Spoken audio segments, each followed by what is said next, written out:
Collector ভবন, যেটা যশোর সদরে অবস্থিত।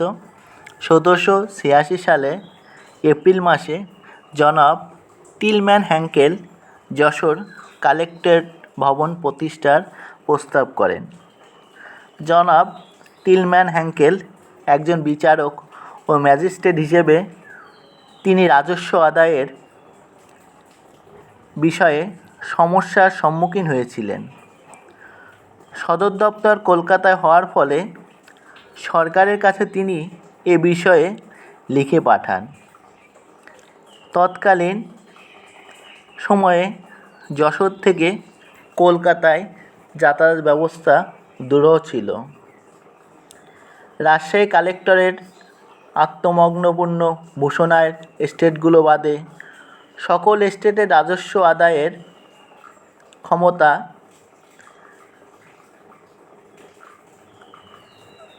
কলকাতায় জমা প্রদান করতে হতো।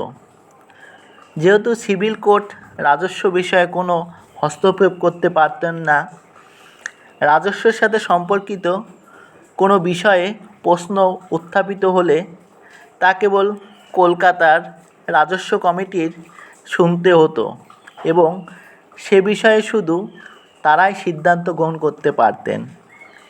তাই এ বিষয়ে অনেক জটিলতার সৃষ্টি হয় এবং জনমতে সন্দেহের দানা বাঁধত।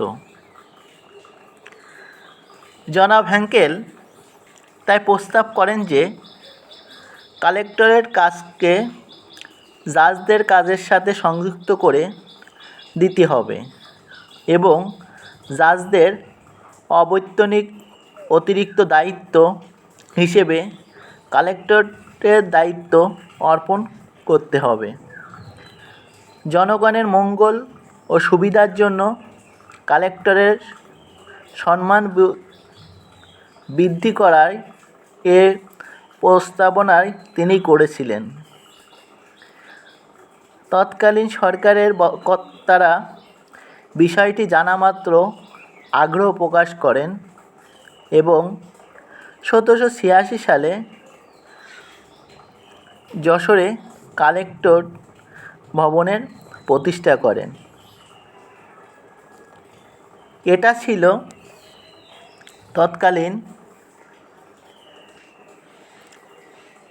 ইসাবপুর ও সৈয়দপুরে, যা পূর্বে স্পষ্ট ভূষণা ও রাজশাহীর অংশ ছিল, ইসাতি ও বাকেরগঞ্জ জেলার, যা আগে ঢাকার অংশ ছিল, মধ্যবর্তী অঞ্চল। এছাড়াও কলকাতা ও হুগলির কিছু অঞ্চল এবং মুর্শিদাবাদ থেকে নেয়া কিছু অঞ্চল নিয়ে এ কালেক্টরেটের সীমানা বিস্তৃত ছিল। মোহাম্মদ শাহী তৎকালীন সময় তার থেকে আলাদা কালেক্টর ছিল।